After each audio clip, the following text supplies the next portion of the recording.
Bonjour à tous, je suis Chloé Marbach et vous souhaite la bienvenue sur le podcast Pirate. Avec ce podcast, je pars à la rencontre de personnes qui ont osé prendre leur vie en main. Et dans le cas de mes deux invités du jour, c'est le moins qu'on puisse dire.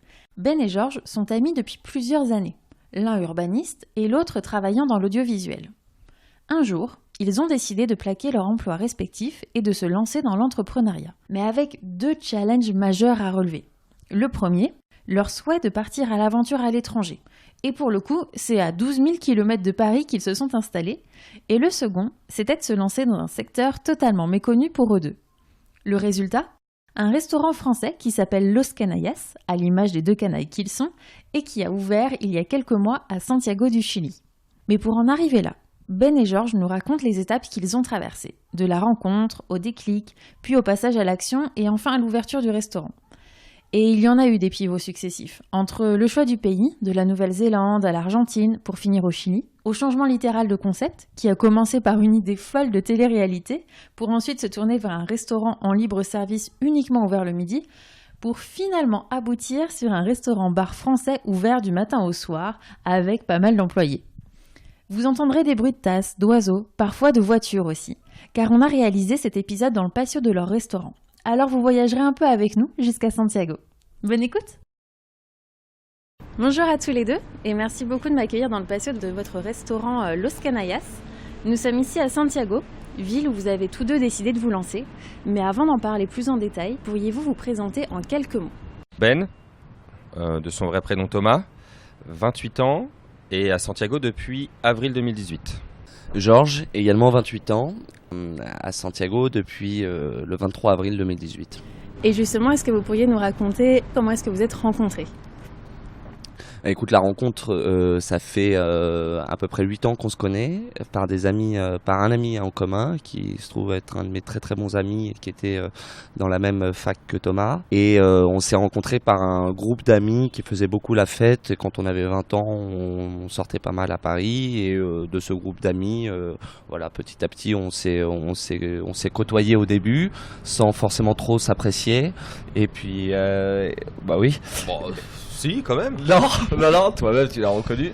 Et il y avait beaucoup de défiance. Et puis après, petit à petit, est venu le coup de foudre. Le coup de foudre. Tu peux nous en dire plus ou l'un de vous peut nous en dire plus ? Non, je vais raconter le coup de foudre. Ça s'est passé, je m'en souviendrai. Il pleuvait dans un bar, le Udo. Et bon, comme Georges vient de le dire, on se connaissait déjà. Et il a débarqué en moto comme ça. Et, CG 125. Voilà. Et il descend de sa moto et vraiment là, il parle de son business qu'il a en tête. Et c'est à ce moment-là où je me suis dit, tiens, ce mec est impressionnant. Peut-être pourquoi pas faire quelque chose avec lui. Moi, c'est ce qui me manquait, un peu d'aventure, de rêve.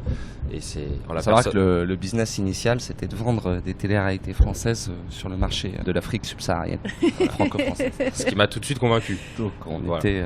Ce qui a pas mal dévié pour finir. Oui, ça un petit peu. Ouais.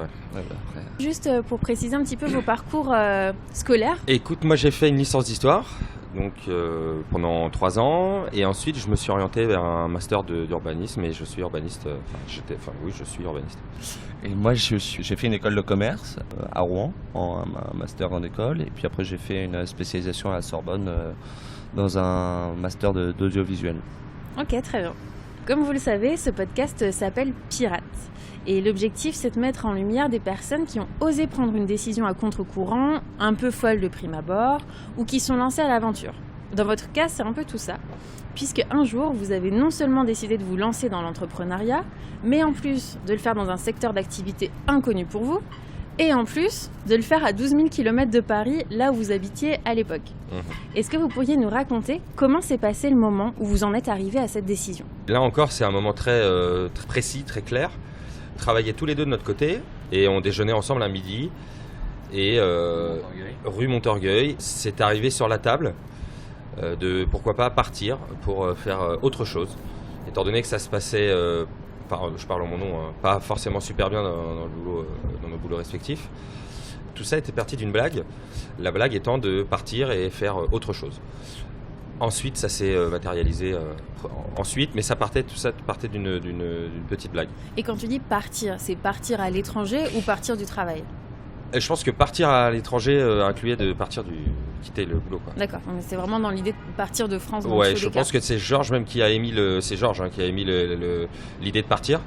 Et en effet, c'était partir à l'étranger loin. Je me souviens parce que même de ce premier déjeuner, de ce déjeuner là où on a eu cette idée, moi vraiment c'est un moment dont je me souviens très très bien. C'est marrant d'ailleurs parce qu'on était sur une petite terrasse parisienne typique en train de déjeuner et même pendant ce déjeuner on a eu cette idée mais qui était vraiment une blague, qui était rien de sérieux. C'était déjà on avait tapé la Nouvelle-Zélande, on avait tapé l'Amérique du Sud. Alors Thomas était pas chaud par la Nouvelle-Zélande et je crois que même à ce premier déjeuner on avait tapé l'Argentine parce que j'ai souvenir moi d'être revenu après au bureau après le déjeuner puis d'avoir fait des recherches Google Images sur l'Argentine pour voir à quoi ça ressemblait et donc très très vite on a eu cette idée de partir en Amérique du Sud du moins quoi, et loin. Et le but c'était de partir loin, pas partir en Espagne ni en Europe quoi.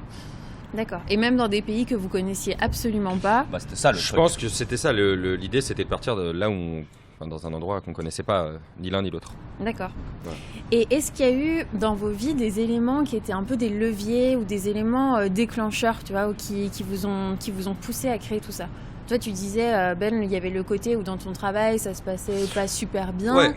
Alors, je sais pas, moi, personnellement, j'ai fait des études à chaque fois pour suivre des copains, donc j'avais aucun feeling, aucun talent pour ce monde-là de l'urbanisme. Je me faisais chier dans ce que je faisais.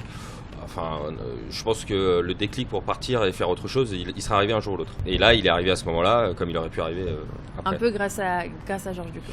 Ouais, Georges a été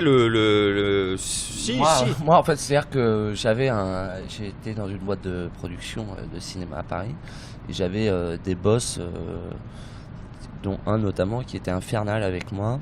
Et je me suis dit, je vais pas passer les 20 prochaines années de ma vie comme ça, me faire maltraiter par un patron, juste parce que je dois manger quoi le soir. Donc là, moi, je me suis dit, il faut faire un truc, il faut partir, il faut faire son propre truc, tu vois. Ouais. Et voilà, c'est surtout parti de ce levier, moi, c'est de cette frustration au travail, quoi, au salariat. Ouais, complètement, pareil. Puis c'est ça, quoi, c'était quitter un peu cette routine de la pause déj, de revenir au bureau, de faire ton petit truc, de partir à 18h30. Voilà, c'était ce truc qu'on voulait, sans critiquer ceux qui le font, mais qui nous correspondait pas, quoi. Il s'est passé combien de temps entre le fameux coup de foudre où toi, Georges, t'es arrivé avec ton idée de télé-réalité en Afrique et ce déj où vous concrétisez un petit peu plus cette envie de créer un partenariat tous les deux? Beaucoup de temps, je pense 2 ans. D'accord. 2 ans, et ça a été 2 ans d'à chaque fois qu'on se voyait, de rigolade, bon allez, c'est parti, on va partir là, on va faire ci, on va faire ça. Moi en plus j'aime bien raconter tout et n'importe quoi, donc je racontais à tout le monde que là c'est bon, l'Afrique c'était bon, ce projet c'était du solide. Bon voilà. Et c'est-à-dire que ce projet-là, c'est en ça qu'il était, je pense, important pour nous. C'est que pour une fois, c'était quelque chose qui allait se matérialiser, c'était du concret. Contrairement à tout ce qui avait été dit avant, qui était des paroles en l'air. Du vent. Ouais, qui était du vent. À partir du moment où, c'est-à-dire qu'on avait tous les deux, je pense, des grands rêveurs, de grandes personnes, de personnes qui se font des grands films sur ce que pourrait être leur avenir. Et donc on avait déjà beaucoup épuisé ça, et puis épuisé les gens, je pense aussi, à raconter des tas de conneries sur des tas d'idées de merde qu'on avait eues. Oui, ça c'est évident. Et donc les gens nous prenaient pas forcément, nos amis nous prenaient pas forcément au sérieux là-dessus. Je pense qu'à partir du moment où on a acheté les billets pour Santiago, là on a eu ce truc de on y est quoi, tu vois, c'est terminé les paroles et on montre à tout le monde que on va essayer. Mais même avant, parce que je sais pas si tu te souviens, mais à partir du moment où on a commencé à se dire que le partir était acté pour nous, sans avoir les billets d'avion, on s'était dit, souviens-toi, on n'en parle à personne. Ouais. Parce qu'on en parlait tellement tout le temps aux gens avant de faire ça, que là, ne pas en parler, le garder pour nous jusqu'à ce que ça se concrétise, c'était déjà un premier indice sur le fait que voilà, cette fois-ci c'est la bonne. D'accord. Mais parce que du coup, comment ça s'est passé entre ce déj où vous vous dites on va partir en Argentine et après le fait de finalement pivoter sur le Chili? On a un peu bossé quand même. On a essayé ce déjeuner était en juillet-août 2017. On est parti nous en avril 2018 à Santiago, donc il s'est passé à peu près 10 mois quoi. Pendant ces 10 mois, il faut savoir que pendant 8 mois, notre projet c'était c'était de partir à Buenos Aires, en Argentine. Donc on a un peu bossé de Paris sur ce qu'on pourrait faire là-bas, contacter les chambres de commerce, contacter l'ambassade, contacter des gens sur des forums, sur Facebook, etc. On a appris un peu à essayer, tu vois, de connaître un peu la ville, etc. Donc on a essayé un peu d'amorcer un peu notre atterrissage à Buenos Aires avant qu'on prenne la décision finalement de partir à Santiago, quoi. Ouais. Oui, en fait, entre ce déjeuner-là et la prise de billet d'avion, il s'est passé plusieurs étapes. C'est-à-dire que la première, ça a été de déjà constamment se voir. Je pense que à un moment, tous les soirs, parce qu'on ne bossait pas très loin, et tous les soirs, on se voyait. Et ça allait au début de suppositions. Qu'est-ce qu'on pouvait faire? La restauration est arrivée très vite, puisque j'imagine que c'est l'idée la plus commune, l'idée la plus facile. Alors que c'est totalement faux. Et ensuite, je pense que ça s'est concrétisé à partir du moment où on a envoyé les premiers mails. À un moment, on a envoyé une salve de mails à plein de monde en Argentine, à la Chambre de commerce et d'industrie, à l'ambassade. On s'est même, parfois sur nos heures de bureau, on est allé, je me souviens, on a fait un rendez-vous à Levallois-Perret, à la Chambre de commerce et d'industrie. Tu vois, plein de trucs comme ça. Ça servait à rien. Qui a servi à pas grand chose, mais voilà, à un moment on s'est dit bon bah en fait si quoi, ça va le faire. On a eu 2-3 Skype avec des restaurateurs en Argentine qui nous ont expliqué un peu la situation, et en fait chaque jour ça avançait progressivement. Chaque jour ça avançait progressivement. Alors sur le fait de partir, après sur le business en lui-même, nous on savait rien du tout. On a fait je les ai encore, des ébauches de cartes, je sais pas, de plans de resto, enfin tous ces trucs là, mais c'était important pour nous pour se mettre dedans, voilà, pour se dire c'est peu se forcer à croire que tu vois, essayer de travailler sur quelque chose qui était très très hypothétique pour se dire bah il faut qu'on le fasse parce que ça pourrait marcher. Et ça vous a pas fait peur de vous lancer dans un domaine que vous connaissiez pas du tout? C'était toute la base du truc, ouais. Donc non. Enfin, Ah, c'était toute la base de cette idée pendant ce déj, c'était de faire quelque chose très très loin de chez nous et quelque chose très très loin de ce qu'on sait faire. Donc c'était non, l'idée c'était de faire quelque chose qu'on savait pas du tout faire. De la peur, non, sinon on serait resté à Paris. C'était justement ça, comme il dit Georges, l'intérêt c'était de faire un truc qu'on ne connaissait pas et qui allait en fait nous apprendre plein de choses, nous faire découvrir plein de choses, et c'était donc du coup la condition sine qua non, c'était un truc qu'on ne connaissait pas. En fait je sais pas, c'est-à-dire que tu vois deux personnes qui sortent d'école d'ingé ou d'école de commerce un peu, ils vont te monter une application ou un truc comme ça, tu vois, dans leur domaine, mais nous n'ayant pas réellement de domaine d'études, de prédilection super fort, etc., pas vraiment de savoir personnel très très fort, on s'est dit bah de la restauration, tu vois, c'est le truc où on peut mettre nos mains, pas besoin d'avoir de compétences ou de connaissances pour faire ça, quoi. Donc, sinon on aurait monté une application sur je sais pas quoi, on aurait trouvé un truc. Non, l'idée aussi, c'est vrai, c'était de faire quelque chose et c'est 10 doigts. Moi j'étais dans un bureau d'études à rien faire toute la journée. Voilà, c'est quelque chose qui existe beaucoup aujourd'hui en France, le retour tu vois, au travail pas au travail manuel, mais au métier d'hier. Bon, nous tout bêtement, c'était aussi ce truc-là, quoi, faire un truc de nos 10 doigts, et puis ça s'est tourné très rapidement vers la restauration, sans explication, c'est vraiment sans explication logique. La restauration, je pense que c'est l'aventure la plus classique de copains, quoi, tu vois, basique. C'est le resto, c'est l'alcool, c'est le bar, c'est recevoir les amis, c'est offrir à manger, tu vois, c'est autre chose que d'être dans une tour avec un fichier Excel derrière soi. Tu vois. Sûr. Et du coup, pourquoi pas l'Argentine? Ça, écoute, une petite dédicace et un grand merci encore, tant qu'on le pourra, à ma cousine Margot, qui habite ici depuis 5 ans, avec un Chilien, et qui donc connaît très très bien Santiago, et qui m'a appelé en fait au moment où on était vraiment au mois de février, 2 mois avant de partir, m'appelle un peu paniquée. Elle avait habité en Argentine elle aussi, donc elle connaissait l'Argentine et le Chili très bien. Et elle m'a dit vous faites une connerie si vous partez en Argentine, économiquement c'est très très compliqué, viens au Chili, moi je t'accueille, t'es le bienvenu, je connais beaucoup de monde, je pourrais t'aider, j'ai mon mari qui est chilien, donc elle m'a dit tout de suite la meilleure idée pour vous en termes de business, c'est de venir ici au Chili, qui est un pays bien plus stable économiquement que l'Argentine. Et tu penses donc nous, on n'avait pas tellement si tu veux, tout ça, il faut comprendre qu'il n'y avait aucune raison rationnelle, il n'y avait aucun truc, se dire, ah putain, c'est là qu'il faut aller. Donc nous on s'est un peu laissé porter, on s'est dit bon bah si elle pense que c'est mieux pour nous, alors on va faire ça, parce que nous il n'y a pas tellement de raisons qu'on aille à Buenos Aires non plus. D'accord. Donc très très facilement on a pris nos billets finalement pour aller au Chili. Et tu penses que ça a été aussi un appui, enfin j'imagine, de savoir qu'il y a quelqu'un que tu connaissais bien sur place, qui peut aussi t'aider Bah d'un côté moi à titre personnel ça m'a fait un peu peur, parce que l'idée c'était aussi de partir de tout ce qui est cocon familial. Je pense que beaucoup de notre projet c'est aussi de prouver aux autres, le cercle famille, proches et amis, qu'on était capable de faire ça sans leur aide. Donc moi, à titre personnel, ça m'a fait un peu peur qu'il y ait un bout de ma famille qui soit ici. Mais oui, c'était pour nous, je pense, la meilleure décision de venir ici à Santiago versus aller à Buenos Aires. La meilleure décision. Est-ce que tu as raconté l'anecdote du restaurateur qui voulait nous vendre son commerce au bout du premier Skype? Non. Bah, si. Non mais c'était plein de petits éléments comme ça l'Argentine, c'était attention, et au bout de 6 mois de boulot, c'était que des petits indices comme ça, surtout pour des novices pour nous. Je pense qu'il était très important d'aller dans une ville où il y avait un encadrement étatique, avec une stabilité financière, etc., économique. L'Argentine c'était tout le contraire, et notamment un Skype avec un mec qui avait un resto à Buenos Aires, et je pense après le premier Skype, c'était bon bah voilà, moi je vends mon resto, ça vous intéresse pas, et ça c'est des indices qui mentent pas. Non, c'est sûr. Et en fait, mine de rien, même si tu as envie d'aller à l'autre bout du monde et faire ton truc, et mine de rien, ça fait quand même du bien d'arriver dans un environnement où tu es accueilli, où tu as une première rampe de lancement. Complètement. Et on a trouvé des amis ici grâce à elle, on a trouvé des contacts, elle nous a facilité énormément de choses. Et pense vraiment, je sais pas, mais si on avait été à Buenos Aires, je sais pas ce qu'on aurait fait. Mais en tout cas, ça aurait été beaucoup plus compliqué qu'ici, quoi. Vous parliez espagnol quand vous êtes arrivé ?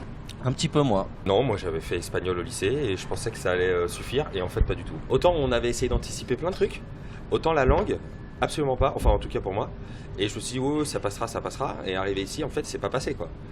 Et il m'a fallu un temps d'adaptation, j'ai pris des cours ici en arrivant, et jusqu'à il y a peu de temps, j'avais quand même un peu d'appréhension à parler et échanger, parce que quand même un élément hyper important, la langue. Non mais j'imagine. Et du coup alors, vous êtes arrivé à Santiago. Ouais. Comment ça s'est passé vos premiers mois, au début, j'imagine ça arrive, tu découvres déjà la ville, tu découvres une culture, tout est nouveau en fait. Tout est nouveau, mais on a fait pareil qu'à Paris pendant 6 mois. C'est-à-dire ça pour le coup, ça. Qui était le même, mais on était au chômage ici, tu vois, dans une ville où on connaissait pas grand monde. Donc on a beaucoup fait la fête, mais c'était pas forcément bon, on a un rythme là de vie aujourd'hui avec le resto qui est beaucoup plus sain, mais qui surtout mentalement est beaucoup plus sain pour nous, quoi. On a mis un peu de temps à se mettre dans le truc, dans le pipe du resto, mais en même temps on est toujours arrivé. Enfin, on est arrivé en avril en ayant toujours cette idée d'ouvrir pour la rentrée suivante ici. Donc on a toujours eu cette deadline de dire faut qu'on ouvre en février-mars. D'accord. On a eu un mois de retard sur l'ouverture du resto, mais donc on savait très bien que ce serait à post un an arrivé, quoi. Exactement. L'idée n'étant pas d'arriver, de vouloir ouvrir quelque chose directement. Non. Il était hors de question de faire ça pour nous. C'était d'abord connaître, s'approprier la ville. Bon, après on aurait pu s'approprier beaucoup de bien meilleure façon la ville que ce qu'on a fait, mais c'est un peu notre manière de faire. Comment est-ce que vous êtes remis à travailler sur le projet ? 1er septembre 2018. Ah, je t'assure. C'est-à-dire qu'on avait à côté de chez nous un espace de coworking, et en voyant tout le monde en France reprendre études, boulot, etc. en septembre, après un été, nous à Santiago, à faire tout n'importe quoi, moi, je parle pour moi, et je sais que c'est à ce moment-là qu'on s'est remis dedans, 1er septembre, de s'imposer un rythme de vie qui était levé telle heure pour aller à cet espace de coworking, la Providencia, et d'essayer d'y aller chaque jour à 9h, d'avoir un rythme qu'on n'avait pas. Et ça a commencé en septembre, si je me souviens bien. Et je sais que le projet a beaucoup plus avancé dès qu'on s'est mis à faire ça. Dès qu'on s'est mis à avoir une rigueur et une discipline, à partir de septembre, mi-septembre. Et après, ça a non-stop avancé. Il y a eu des phases où ça avançait beaucoup plus rapidement que d'autres, des phases un peu plus lentes. Ça, c'était au gré des rencontres qu'on faisait, des contacts qu'on avait. Et pour moi, ça a été avril jusqu'à septembre, c'était découverte, un peu vacances, Et ensuite, à partir de septembre, on s'est mis à une rigueur, une discipline, et puis ensuite ça allait l'autoroute. Moi, je mettrais ça à la rencontre avec Sébastien. Quand on a rencontré notre chef par un ami en commun, et c'est là où vraiment on est arrivé au premier café avec lui en lui disant voilà, nous on a une idée de resto. Enfin, on avait le même discours qu'on avait à Paris, qui n'avait pas forcément plus évolué un an après. Et c'est lui, moi j'ai eu ce truc de dire, lui ça va. On avait besoin, j'ai l'impression besoin de quelqu'un, d'engager quelqu'un dans notre truc pour se dire on a quelqu'un, on commence à le motiver, donc nous-mêmes il faut qu'on montre. Et puis il a commencé à nous demander des trucs, des cartes. C'était quoi son rôle ? Lui, il est le chef de la cuisine, quoi, ici, de toute la cuisine. Il était chef avant d'un resto français ici. Il était chef d'une start-up française ici. Donc lui, il a beaucoup d'expérience et j'ai l'impression que inconsciemment, c'est lui qui nous a beaucoup mis dans le truc, tu vois. Après, on a bossé tous les deux et en effet, c'est vrai, en septembre, c'est le moment où je sais pas pourquoi, on s'est remis dedans. Parce qu'on avait marre aussi, peut-être. Tu vois, c'est les périodes, quoi. Et quelles sont les difficultés que vous avez pu rencontrer quand vous êtes arrivé, que vous avez lancé un petit peu tout ce projet ? Déjà, la langue, le premier point. Enfin, pour moi, ça a été un peu l'enfer au début. Et tout ce qui est en lien avec la création d'une société, le montage d'un business plan, etc. Moi, je ne savais pas faire. Rien, zéro. Donc ça, Georges, je pense qu'il a été il a pris ça sur son dos. Et au Chili, les démarches administratives pour lancer quelque chose sont à peu près, je dirais, comme en Europe. Elles sont très cadrées, elles sont très identifiées. C'est pas la Colombie ou je sais pas quel autre pays où je pense que ça aurait été beaucoup plus freestyle. Là, c'était une montagne de papiers, une montagne de permis, de licences. Et il a fallu apprendre tout ça depuis zéro parce qu'on ne connaissait pas. Il faut qu'on continue d'apprendre. Et qu'on continue d'apprendre puisque c'est tout. Aujourd'hui encore, c'est pas évident. Je dirais que moi, qu'on a plus de problèmes là aujourd'hui que pour monter le resto finalement. Ouais, ça s'est fait assez naturellement. Hein. C'est-à-dire que chaque étape a été cochée. Bon, t'as toujours quelques contretemps, quelques trucs qui se font pas comme tu veux, quelques trucs que tu comprends pas. Mais finalement, trouver le local, signer la promesse de vente, acheter le enfin, tout ça s'est plutôt bien passé, j'ai l'impression. Ouais. Et là, aujourd'hui, on est dans une phase où, justement, on est dans une problématique qui est beaucoup plus compliquée. C'est de faire des ventes, c'est de faire du chiffre d'affaires, c'est de amener des clients. Et ça, c'est pas des petits détails, tu vois, administratifs que tu règles. Et c'est des trucs beaucoup plus gros de stratégie, de se dire tiens, comment on peut faire venir les gens, comment on peut faire baisser les prix. Ouais. Est-ce que c'est beaucoup plus, la partie la plus stressante, quoi, ce qui est pas finalement de remplir un formulaire pour aller à la notariat, etc. Tu vois. Parce que il y a eu le premier chapitre amont de tout mettre en place, et là il y a eu depuis l'ouverture le deuxième chapitre qui est beaucoup plus concret et en effet qui est un peu plus stressant. Ouais. Et vous êtes fait accompagner un petit peu pour avoir des conseils sur comment faire à la fois sur la partie administrative et sur la partie plus stratégique ? On a fait un peu tout en freestyle avec un avocat, et puis avec des contacts, quoi. Alors on a profité également, il faut pas non plus profiter de ces 8 premiers mois ici, enfin de ces 10 premiers mois ici à Santiago. On n'a pas que fait la fête, on a quand même rencontré pas mal de gens, eu pas mal de retours d'expérience. Donc on a quand même évité 2-3 erreurs. Il se trouve que quand même on connaît quand même pas mal de personnes, je trouve, dans des restos, etc. On les a fait parler, ils nous ont dit des trucs, et donc voilà, tu t'imprègnes, etc. Et puis après, voilà, quoi, tu t'affrontes les problèmes, tu demandes des conseils et tu t'essayes de te débrouiller. Donc de temps en temps on le fait mal, de temps en temps on le fait bien. Non, nous deux, plus quelques personnes, plus ce qu'on a reçu comme conseil, quoi. Ok. Et si vous deviez refaire les choses, est-ce que vous les referiez de la même manière ? Je pense qu'on aurait pu gagner du temps. Du temps, je vois pas ce qu'on aurait pu gagner. On aurait pu gagner du temps sur la première phase où on était là, où on a un peu végété. On aurait pu gagner du temps. Mais l'idée était aussi de prendre son temps pour éviter de faire trop de conneries. Parce que je sais pas, moi je trouve ça compliqué comme question parce qu'en fait on a que 1 mois et demi on n'a pas assez de recul d'ouverture et je sais pas, on peut très bien fermer encore, enfin tu vois, on pourrait très bien fermer dans 2 mois, ça marche pas, quoi. Alors c'est-à-dire qu'on est toujours dans une situation très précaire. Donc là, j'ai plutôt l'impression moi, qu'on est encore vachement la tête dans le guidon. Et ça se trouve, là, on a fait des bêtises qui nous feront dire qu'on aurait dû faire différemment. Mais aujourd'hui, je sais pas. Après, dans le montage, dans les démarches, etc., non, on a fait ça à notre sauce. Finalement, voilà, on a ouvert. Bon, en amont, non, on a fait les choses, certes à notre manière, donc une manière un peu de novice, mais finalement, ça a fonctionné. Après, là, dans le concret, dans la gestion et tout, oui, là, il y a des trucs. Les erreurs se payent plus cash maintenant qu'avant, en effet. Ouais. D'accord. Et le fait d'être deux, ça change quoi ? Pour moi, ça change tout. C'est-à-dire que je l'aurais pas fait tout seul, hors de question. Moi non plus, je pense que je l'aurais pas fait tout seul.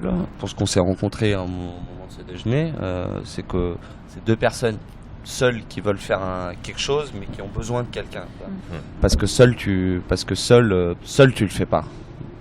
Ce genre pas grand monde le fait quoi. Et d'ailleurs il n'y a pas plus de respect à le faire seul qu'à le faire qu'à deux. Enfin tu vois, il y a pas de. Et partir seul à 12 000 km, faire ce truc, etc. Être seul pendant 10 mois ici à Santiago, alors que tous les autres bossent et tout. Je pense que. Et en même temps ça change ça, et en même temps de temps en temps dans le business de tous les jours tu te dis putain si j'étais tout seul je ferais mieux les trucs, ce qui est une énorme bêtise. Donc la balance elle est évidemment ultra positive et il faut se forcer tous les jours à se dire l'autre me sert énormément, même si dans le présent de temps en temps il me frustre un peu quoi. Mais c'est touchy quoi. Quel premier bilan vous en tirez à la fois personnellement et professionnellement ? Personnellement, on n'a pas encore eu le temps d'être satisfait de l'ouverture. Très sincèrement, on est encore, comme disait Georges, la tête dans le guidon et on n'a absolument pas fêté quoi que ce soit ou se gratifier de quoi que ce soit. On est encore dedans. Après, sur le plan professionnel, on est en train chaque jour de modifier carte, fonctionnement, employés, administratif. Il n'y a rien de figé encore en ce moment et on est en permanence en train d'essayer de régler les problèmes parce que mettre des coups de peinture sur 4 murs et de la déco et mettre en place une carte, c'est facile. Le faire vivre et faire en sorte que ça marche, c'est un autre sujet. Et c'est d'autant plus difficile. Et donc aujourd'hui, on essaye chaque jour de renouveler la carte, de faire en sorte que les employés bossent bien, de la bonne manière. Nous, pareil. De faire les choses correctement parce que entre la théorie et le réel il y a un monde très sincèrement, et autant dans la théorie on a toujours gardé un cap, autant dans le vif du sujet c'est un peu plus compliqué. Et c'était quoi le cap ? Alors pour être très honnête, Los Canallas a pas mal évolué parce qu'en arrivant ici on a eu très rapidement on s'est très rapidement posé avec Georges pour voir ce qu'on pouvait faire, et le resto qu'on a aujourd'hui était absolument pas le modèle qu'on voulait faire au début. Nous on était venus ici pour faire quelque chose à notre pas à notre image, mais à un degré de faisabilité que nous on pouvait faire, c'est-à-dire un resto ouvert uniquement le midi, en libre service, que des plats et des sandwichs très simples, sur le modèle de ce qui peut exister à Paris dans restauration du midi en libre service. Et on voulait surtout pas faire un restaurant avec bar, etc., ouvert du matin au soir, puisque n'ayant pas l'expérience, on était quasiment persuadé qu'on allait se faire bouffer et qu'on allait se noyer. Maintenant, on a eu l'opportunité de trouver un local avec licence alcool et nocturne. Et l'opportunité était telle qu'on a signé directement parce qu'il y avait sur Santiago, il n'y a pas énormément de locaux libres. Et donc, avec ce local qui avait la licence alcool et nocturne, il a fallu utiliser à 100% ces licences et du coup faire un restaurant avec alcool et ouvert jusqu'à tard. Enfin, c'est complètement différent d'un modèle de resto ouvert juste la journée, fermé à 5 heures avec des frigos ouverts et un process très simple avec des produits préparés à l'avance. Là, c'est des discussions journalières avec le chef pour voir comment on peut faire évoluer la carte, quel fournisseur on peut trouver en plus. Voilà, c'est à mon sens beaucoup plus compliqué. On s'est embarqué là-dedans. La décision de choisir ce local et de se lancer dans un resto plus que dans un truc en libre service, le virage il s'est fait en une soirée quand il a fallu donner une réponse pour le local. Donc on a pris ce virage-là sans se poser et réfléchir. Je te le dis honnêtement, ce qu'on a là en ce moment est un cran au-dessus de ce qu'on voulait faire. D'accord. Le cap dont tu parlais tout à l'heure, c'est de faire quoi exactement ? Écoute, nous on était arrivés là avec l'idée de, comme je t'ai dit, ouvrir un truc un peu avec un process simple qu'on pouvait démultiplier, c'est-à-dire ouvrir rapidement un deuxième, un troisième, faire une chaîne, tu vois, un truc cadré, très rapidement en faire un deuxième, un troisième. Là, avec le modèle qu'on a, c'est-à-dire un restaurant traditionnel, je dirais, classique, ça va être compliqué. Donc là, déjà, le cap, il est de faire tourner la boutique. Point barre. Et toi, Georges, quel premier bilan tu tires à la fois perso et pro ? Perso, je suis extrêmement content de ce que j'ai fait. Si je parle que de moi, je sais que je l'ai fait avec Thomas, mais je suis très très content d'être là, dans ce resto, dans cette ville, dans ce projet. Et pro, je suis très très content de ce qu'on a fait. Je trouve qu'on a quelque chose aujourd'hui. Je suis très très très très très fier de ce qu'on a. Ce qui ne veut pas dire que ça va marcher, mais je suis très fier de la proposition qu'on fait, de la nourriture française pour pas très cher, de toucher un public complètement différent des restos français qu'il y a ici, de casser un peu l'image de la nourriture française un peu prétentieuse, un peu chère et un peu snob. Et voilà, je suis très très très très content, stressé évidemment par toujours les ventes, le chiffre d'affaires qu'on doit faire, payer les charges. Mais sur les 2 premiers mois, on vient de terminer le premier mois complet et on a fait nos premiers objectifs minimum de vente, donc c'est très bien. Versus de tout ce qu'on nous avait averti sur vous n'êtes pas du milieu, vous allez vous planter, vous savez pas comment faire, vous êtes pas assez cher, quand tu veux faire quelque chose, il y a quand même beaucoup qui disent que c'est une idée de merde et je suis très très très content de voir qu'on a pensé tous les deux et ce qu'on a fait là jusqu'à aujourd'hui, c'est bien. Ça peut être beaucoup mieux, mais c'est bien déjà. Bon, félicitations en tout cas à tous les deux pour tout ce que vous avez fait jusqu'à aujourd'hui. Et en fait, pourquoi Los Canallas ? Comme je t'ai dit, Los Canallas, c'est assez récent. C'était pas du tout le nom qu'on voulait donner au resto au début parce que le concept était différent au début. Et Los Canallas. Merci à Mauro. Ouais, merci à Mauro. Donc Mauro, mari de Margot, la cousine de Georges, qui nous a très gentiment au détour d'une soirée glissé ce nom-là et finalement qui est resté puisque Los Canallas pour moi nous représente assez bien. Deux mecs qui ont l'habitude, à la fois de déconner, mais on est connus aussi pour être des filous. Déjà à Paris, ici pareil. Ça nous représente assez bien, je trouve. On avait réfléchi à un nom français. Mais un nom espagnol, je pense que ça parle à plus de monde. Il faut pas oublier qu'on est quand même à Santiago. La langue, c'est l'espagnol. C'est pour ça qu'on a rajouté cette petite phrase à la suite de Los Canallas, Cocina Democratica Francesa, pour identifier l'aspect français. Mais Los Canallas nous correspond très bien. Et on a fait en ce sens toute la déco et je sais pas si je peux dire ça, le storytelling de Los Canallas dans ce sens-là. Très bien. Donc on arrive à la fin de cette interview. Il y a 2 petites questions que j'aime bien poser régulièrement à mes invités. La première, c'est de savoir s'il y a eu des mentors dans votre vie pro ou perso et qu'est-ce qu'ils vous ont apporté. Alors, des mentors, moi je vais te dire la vérité, j'ai jamais eu d'idole, j'ai toujours fait tout par moi-même. J'ai toujours eu l'impression d'avoir fait plein de conneries, mais ces conneries-là m'ont toujours appris beaucoup de choses. Des mentors, non, puisque mon père ou ma mère ou ma famille, personne n'est de ce milieu-là non plus. Dans nos potes, dans les miens, dans ceux de Georges, personne n'avait fait ça non plus. Donc on a pu se reposer sur l'exemple de personnes. Et donc de mentors, non. Moi, j'ai personne qui me vient en tête. Énormément de personnes nous ont aidés. Maintenant, non, je pourrais te citer personne. Et parce que je suis une fan inconditionnelle de citations, est-ce que tu pourrais me communiquer, je sais pas, celle qui te représente, ta favorite ou tout simplement celle du moment ? Écoute, j'ai pas vraiment de citation qui me vient en tête. En revanche, là, pour le coup, je vais pouvoir citer mon père. Alors, sans être un mentor, m'a toujours dit 2 choses et qui ont été pour moi un cap. 2 choses qui, à mon sens, sont bénéfiques dans ce genre d'aventure et ce genre de business. C'est chaque problème a sa solution. Et ça, c'est quelque chose, c'est un credo que j'essaye d'appliquer au jour le jour. C'est-à-dire, il n'y a pas de problème, il n'y a que des solutions. Et deuxièmement, alors ça, c'est le côté plus humain. Parce que c'est hyper important aussi dans ce business, parce que c'est pas que des chiffres, c'est pas que des assiettes, c'est toujours laisser une porte de sortie aux gens.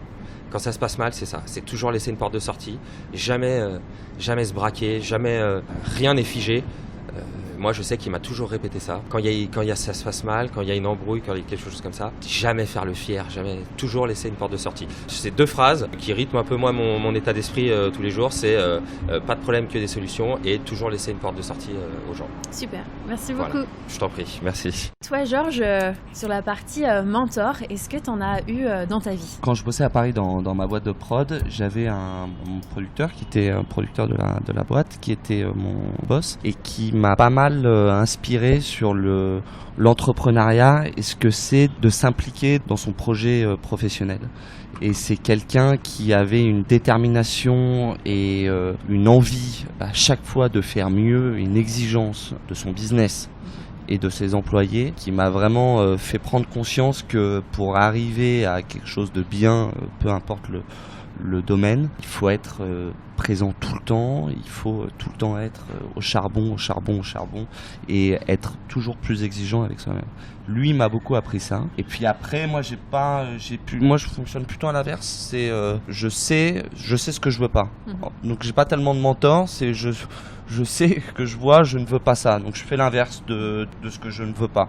J'ai l'impression que en faisant l'inverse de ce que je ne veux pas, je vais trouver quelque chose qui me plaît, quoi. Ok, très bien.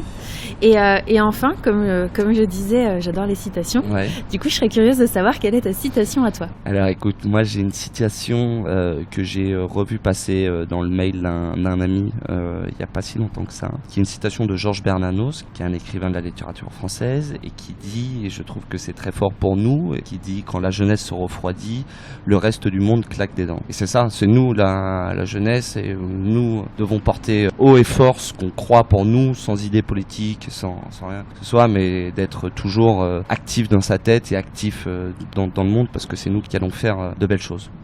Super, et ben écoute, merci beaucoup Georges. De rien, et merci à toi Chloé, puis longue vie au podcast Pirate, et puis un bonjour spécial à tous les prochains interviewés, et puis voilà, maintenant un bon service de déjeuner au canaillasse, un bœuf bourguignon et un poulet basquez.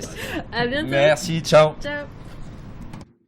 Un grand merci à ces deux canailles pour m'avoir reçu et pour le très bon bœuf bourguignon que j'ai savouré à la suite de cette interview. Si vous aussi, vous vivez à Santiago ou que vous êtes de passage ici, rendez-vous sur Hollanda 55 dans Providencia et suivez toute l'actualité des canailles sur Instagram @loscanallas tout attaché. Pour suivre les aventures de pirates et retrouver toutes les informations de cet épisode, direction la barre d'infos. Et comme toujours, si vous m'écoutez sur Apple Podcast, merci de me mettre 5 étoiles et un petit commentaire. Ça vous prend quelques secondes et ça m'aide beaucoup à faire vivre ce podcast. Merci beaucoup et à bientôt!